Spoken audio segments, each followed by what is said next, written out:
Right, so our next speaker is Professor Claes Hultling. Where do I start introducing him? Where do I start? How can I ever do justice to a man in this extraordinary story? Well, let me try. Claes is a sailor. He's a doctor, an innovator.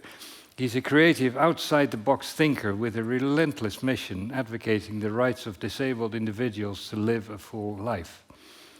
With over 1,500 patients around the world with spinal cord injuries, he is one of the world's most influential professors in this field of expertise. So Claes and his son came over from, Claes and his son Emil came over from Helsinki just to share a few snippets of their extraordinary experiences in life and in sailing. And with that, it is my honor and my pleasure to hand the stage to Professor Claes Hultling.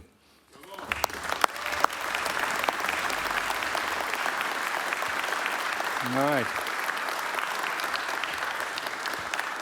Yeah. Oh, hang on. That's the machine. Thank you. Dear sailors, dear organizing committee,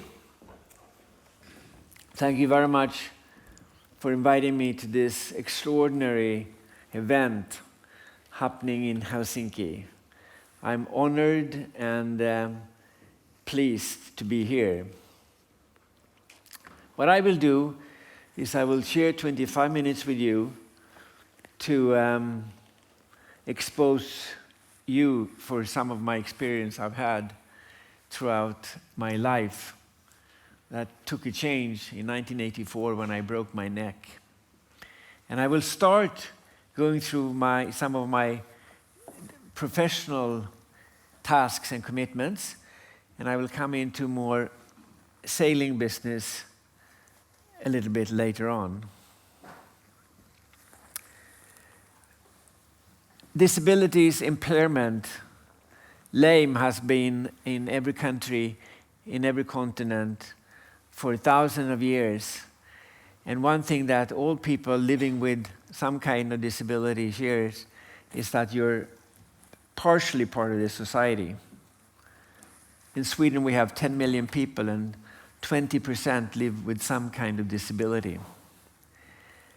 I broke my neck in a diving accident the last day of May in 1984. I was 31 years of age and I was working in intensive care as an anesthesiologist at the Karolinska Hospital in Stockholm, which has 7,000 people employed. Today, the good news is that more people survive spinal cord injury due to a more sufficient medical service, to better professionals, better acute care, and acute care has high status and attracts a lot of skilled persons that are committed to save lives by having a better structure of the acute care. But the bad news is definitely to what? If we spend thousands and millions of dollars to rescue people, we have to have an idea what's going to happen afterwards. Because there is a tendency to spend much more money during the acute phase than later on down the line. And I hate to see that more people end up in nursing homes and that the society per se don't take that responsibility. This is a unique picture. It's taken 2 weeks, not 3 days, but 2 weeks after my spinal cord injury. It's me and Barbro, Emil's mother. We have lived in sin for 5 years. And we decided to get married the 14th of June in 1984. And then it happened that I had my spinal cord injury 2 weeks before. The question was whether we should proceed. The dean and the CEO of the hospital tried to persuade my parents to stop the wedding because they thought that I was going to be a vegetable the rest of my life. It puts into perspective the idea of the chief executive officer of a big hospital that believes that he can steer not only the hospital but other people's lives. I was in a striker bed for 2 weeks, or for 1 week, where you are like a hamburger and rotated every 4th hour in order to avoid pressure sores. I had my bachelor party in a striker bed. Very few people have had their bachelor party in a striker bed. Anyway, I was operated on with a bone fuse between my 5th and my 7th vertebra, and then I have a thoracocervical collar because you cannot put a cast on your neck, and we got married.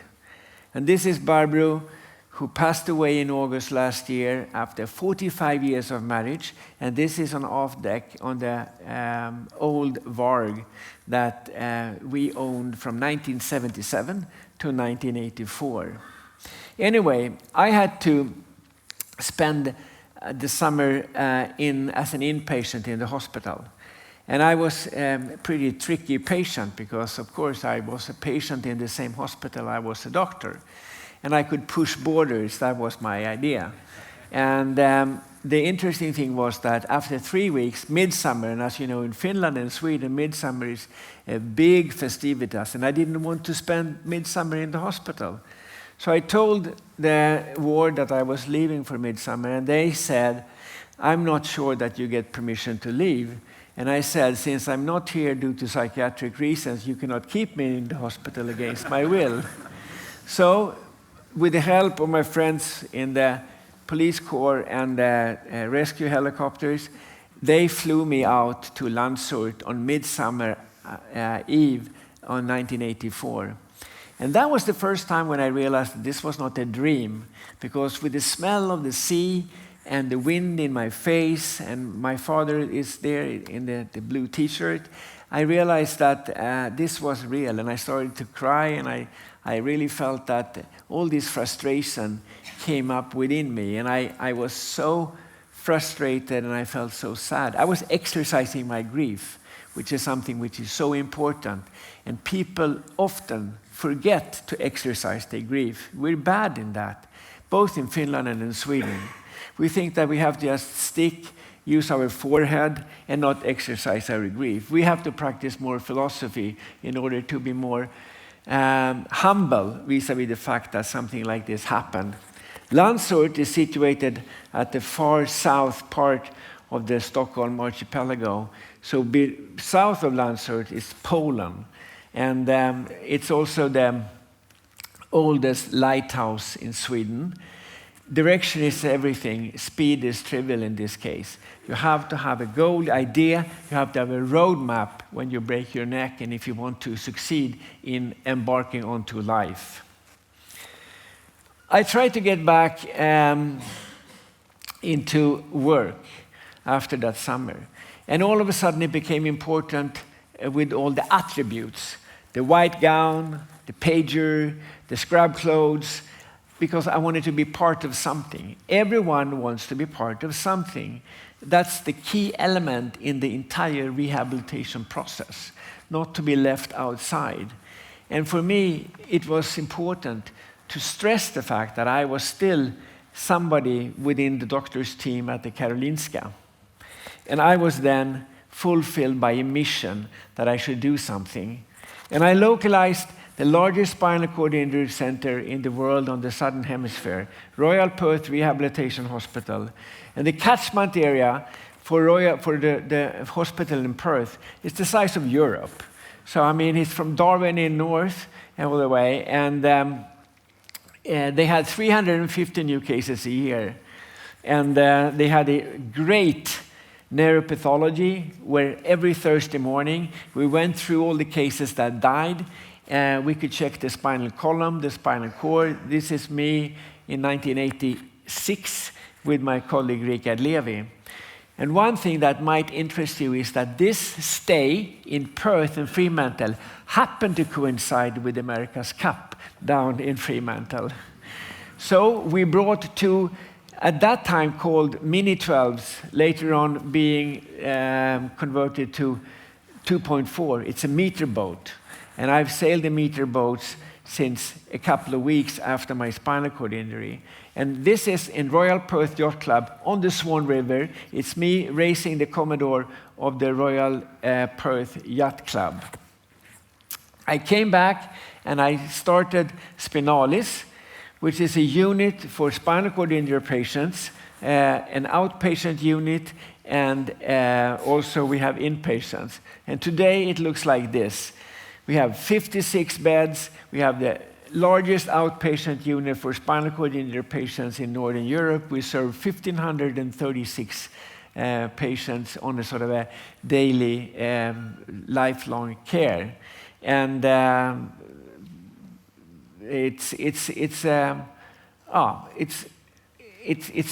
a great place. It could be even better, but this is the way it's right now.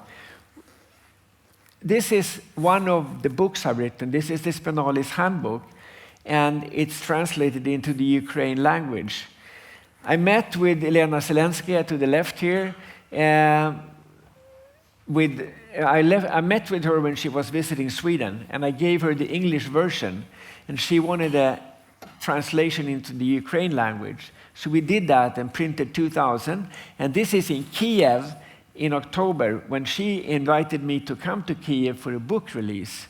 And that is another interesting story. I then had the opportunity to ask our Minister of Health to join us, so we were there for 3 days. And 10 years ago, or 8 years ago, I became professor of medicine at the Karolinska Institutet, and I've been having a large number of PhD students that I have been tutoring for all these years. In 1959, my father, who didn't have any experience with sailing, bought this little Blekinge Eka. Klink, oak on oak. And this is the way we started our journey. I had an Optimist in mahogany plywood, number 405. There have been some Optimists built after that. And I sailed during the 70s with Nam Nam, Ballad 226, together with Staffan Collins, who was a sailmaker in Stockholm. And those were the days when we had 50 ballads on the Gotland Round race. Quite interesting. But already in 1977, this boat came onto my mind. It's built in Norway in 1927. It came to Finland during the 30s and was owned by Nylund in this country. It was sold back, and Lasse Björk then brought it back during the early 70s. And I was tempted to change from sailing the fiberglass Ballad to get into a real boat. And this painting is done by Rickard Ahlqvist, who's an architect and an artist, and who lived in Helsinki and sailed with us several times. And this is painting for the World Cup in Visby in Sweden, '82. And this is me at the helm of Old Varg sailing from actually Hangö to Gotland. And this is the Old Varg at Per Wermelins, Parsans Djurubåtvarv. We had to take it up in the middle of the summer because it was leaking like hell. It was almost sinking. If you're sailing upwind, you had 2 electric pumps going simultaneously all the time, not to sink. And today, Old Varg is sailing in the Netherlands, and she has been refurbished almost 100%, and she's doing a great job. And the crew of that consortium that owns that boat in the Netherlands came and visited us this summer and sailed with us for a weekend, which was great fun. This is Old Varg during the World Cup in Visby in 1982. And this is before that. It's interesting to look at the merchandise we had at those times. The T-shirts was probably $2, and the printing was probably 50 cents. And this is Barbara to the right, and this is the summer of 1985, and I'm in a wheelchair at that time. Anyway, this was an interesting start with the 2.4. I was brought down into a Norlin Mark III by Peter Norlin 6 weeks after my injury. And the question was it possible to sail this boat or not? And because it's the lines to the rudder goes to 2 pedals normally, but you can easily adapt something to steer manually. And then it's just a matter of kitting the boat for your disability or for your needs. And the interesting thing is, on the race course, you can never tell whether there is an amputee, a hemiplegic, tetraplegic, paraplegic, or whatever, because you're there. It's a one-man sailing boat, single-handed. And during the best races, we had over 120 boats on the starting line. And there is a lot of people who has actually been coming back into sail racing because of this wonderful meter boat. And this is when I went to Cadiz in Spain in 1999 to try to qualify for the first Paralympic sailing games with medals in Sydney the year 2000. And actually, coming in on that reach, I had to place no worse than 8 in the last race in order to make it. I had to beat the Spaniard. There were 85 boats on the line. So the only thing I could do that last race was just to sail on top of him the entire course. And my coach was Stellan Westerdahl, who was with Pelle Pettersson in Newport 76 and 80. And for those of you who have met Stellan, it's a ball game all the time, and it's so much fun to be together with him. Anyway, I made it to Sydney, and there was 18 boats on the line in Sydney. That's me on a bad picture, because we needed more resolution. But somebody took this picture, and it's for sale for $400. But anyway, apart from racing, I started another foundation. Spinalis is a foundation. It's not an LTD. It's not a company. And I like the idea of running medical services in the concept of a foundation. You're still operating on a private market, but you don't have any venture capitalists in Luxembourg who steer you. But that's another story. Skota Hem is a great invention that I started already in 1986. And it's situated in Saltsjöbaden. It's about 10 meters away from Kungliga Svenska Segelsällskapet, the Royal Swedish Yacht Squadron. And it's good because the Royal Swedish Yacht Squadron get a chance to see that everyone is not driving there in big BMWs or Bentleys or whatever, that people are coming also with special designed coaches for people with disabilities. And we're doing a great job, and we're sailing with 500 people throughout the year, from May to September every year, and it's been very well thought of. Stiftelsen Skota Hem, who has actually been trying to push sailing for everyone. And it's fun when you come down to the jetty and you see this. You realize that you made some difference in life when people can come off and actually experience sailing. Because we have to point beyond ourselves. I have to point beyond myself in order to try to overcome all these obstacles that's there in order to make sure that people can actually get out on the water and experience the freedom that we all sense when we are out on the water. This is the folk boat that we bought already in 1984. Emil was 2 years of age. And for me and Barbara, this was really a way to escape. We could just sail for a couple of hours and throw an anchor and boil some potatoes and open some herring and take a beer, maybe a schnapps, and then continue sail for a couple of hours more. It's a great boat. It's built in Lysekil. It's probably 50 years of age. But I have been so happy with this boat over years. And I've sailed everywhere. And this is Barbara, Emil, and myself in the cockpit of that boat. We have towed the boat twice to the Adriatic Sea and sailed from Rijeka to Split and down to Dubrovnik. I cannot rent a boat. And why can I not rent a boat? What is the diminishing factor when you are crippled, lame, disabled, paralyzed, impaired, whatever? It's because you cannot find a toilet that works. You cannot get on the loo. So I have the best toilet in the world right inside the entrance to the cabin. And I have a hot water shower. And you see the blue canvas there is to protect the rest of the cabin when I'm showering.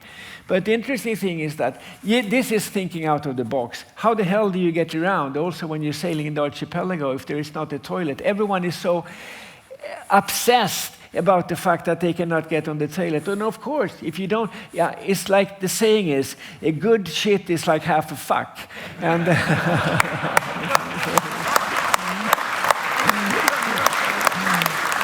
and I proved here, by doing this, you can really, you can persuade people that it's worthwhile trying. And this is on Paradiso, which is a small island down along the coast. And we have been down there in May twice, and we're looking to go down again early season. And the boat is probably the smallest boat in the whole Adriatic, but we were 3 people on board. And it's really so nice. This is when we were sailing with our disabled friends during the month of June for 3 weeks, when we bring them out for 2-3 days and trying to have a go.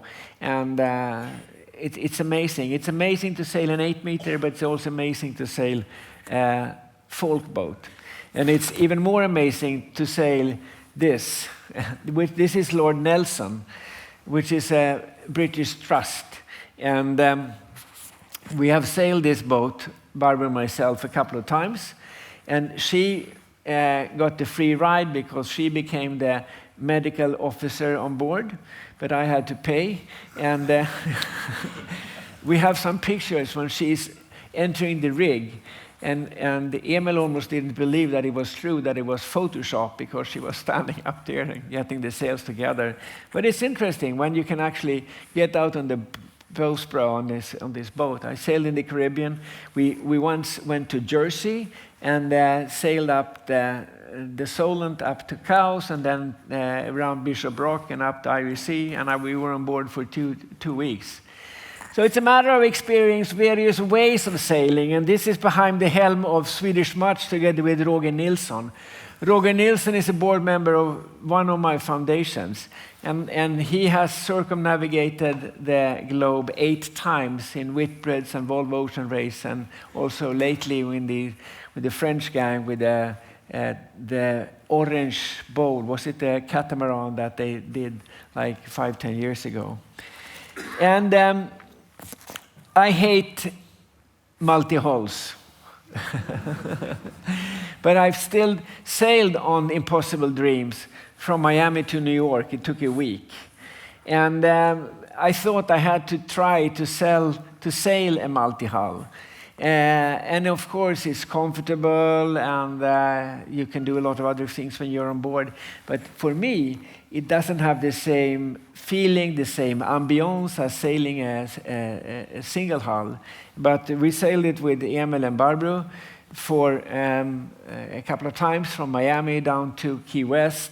And it's lazy sailing. You're out there in the weather, in the sun, and the water. But really, the feeling of sailing is not there, as it is here. This is the new Varg. And the new Varg is a story by itself. It's really something which is extraordinary.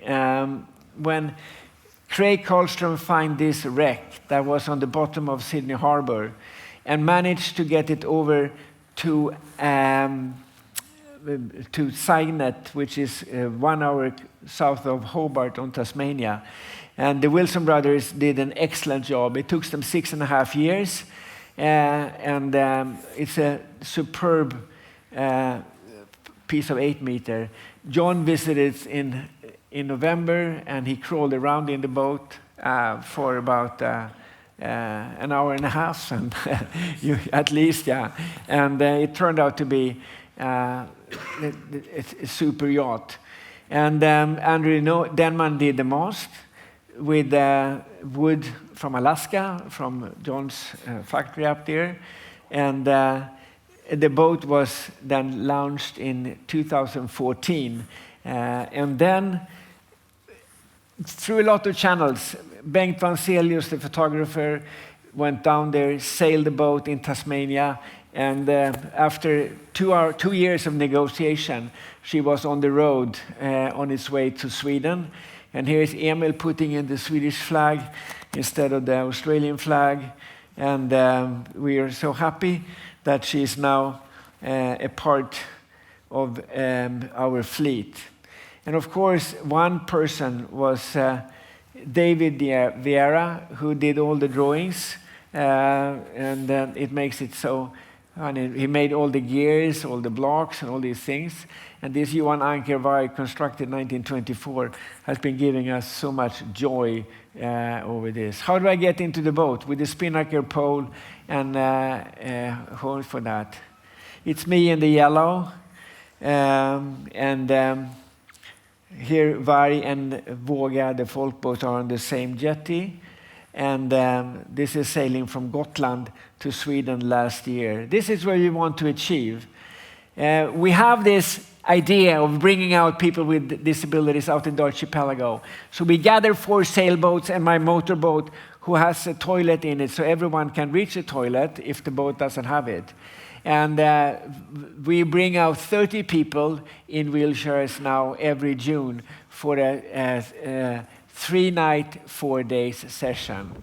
And this is the most beautiful boat I've ever seen. And thank you very much.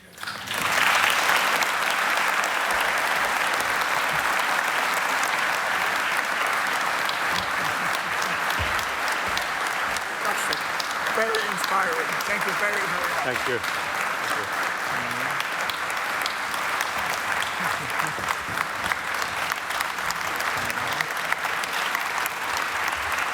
Thank you.